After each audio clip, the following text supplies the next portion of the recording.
When Rousseau talks about the threefold meanings of nature, यानी कुदरत के तीन माने जो उनके नज़दीक थे, he also talks about the psychological significance, यानी नफ्सियाती अहमियत of nature, कुदरत की नफ्सियाती अहमियत क्या है. Nature has also been defined as the instinctive judgments, primitive emotions and natural instincts of man. अब जो कुदरत है या नेचर है या कुदरत जो इंसान के अंदर है, उसको ऐसा भी डिफाइन किया गया है कि ये इंस्टिंक्टिव जजमेंट्स हैं, यानी आपकी जबिल्लत पे बेस्ड, जो जबिल्लत आपके अंदर मौजूद है उस पे बेस्ड आपके फैसले यानी आपकी जजमेंट्स है चीज़ों के बारे में.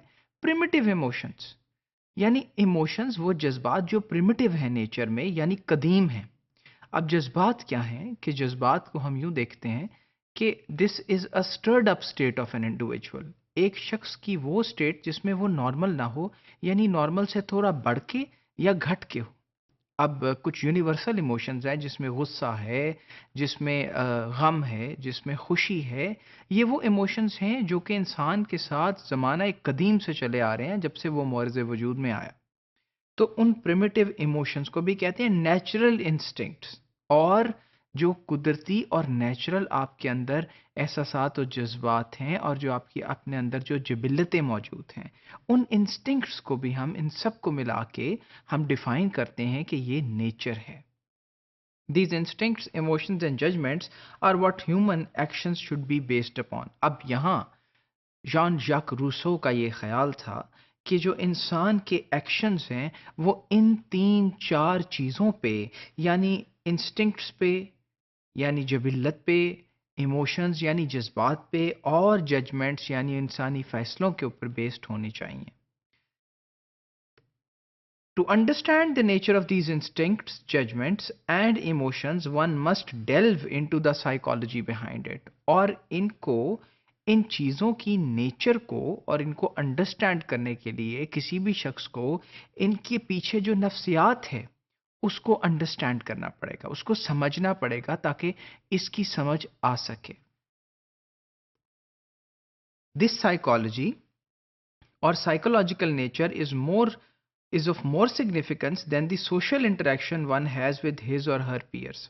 अब सोशलाइजेशन भी इम्पॉर्टेंट है, लेकिन रूसो का ये ख्याल है कि सोशलाइजेशन से ज़्यादा इम्पॉर्टेंट ये है कि उस नफ्सियात और उस साइकोलॉजी को समझा जाए जो इन सब बातों के पीछे है. गो के सोशलाइजेशन एक इम्पॉर्टेंट एस्पेक्ट है, लेकिन उससे ज़्यादा इम्पॉर्टेंट एस्पेक्ट उस साइकोलॉजी को अंडरस्टैंड करना है जो कि इंडिविजुअल की है, जो कि उसके प्रिमिटिव इमोशंस पे, जो कि उसकी जजमेंट्स पे और उसके इंस्टिंक्ट्स पे बेस्ड है. क्योंकि इंडिविजुअल ग्रुप में उसी वक्त आके बिहेव करेगा और उस तरह से बिहेव करेगा जिस तरह उसकी साइकोलॉजी, उसकी नफ्सियात उसको करने पे मजबूर करेगी. और फिर डेवलपमेंट ऑफ हैबिट्स के बारे में ये कहते हैं कि keeping in mind the impact of psychological nature, Rousseau maintains that child must not be allowed to develop habits born of social interactions, rather instincts and emotions must be adhered to. यानी एक बच्चे को जो अपनी आदत हैं वो socialisation के ऊपर बेस नहीं बनानी, बल्कि उसको अपने इंस्टिंक्ट और उन चीज़ों के ऊपर बेस करके जो उसकी नफ्सियात से मुतल्लिक हैं उस पे आदतों की बेस होनी चाहिए.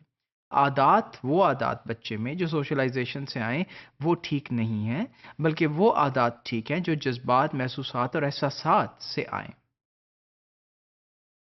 और उसके बाद डेवलपमेंट ऑफ हैबिट्स में ये कहते हैं कि the only habit a child should be allowed to develop is no habit whatsoever. और हैबिट जिसका बच्चे को हमें इजाज़त देनी चाहिए डेवलप करने की अपने अंदर जिस आदत को, वो है कि वो कोई आदत ना हो. सो यहाँ वो हैबिट के अगेंस्ट बात करते हुए नज़र आते हैं कि ये जो आदत हैं इनको डेवलप नहीं होने देना चाहिए.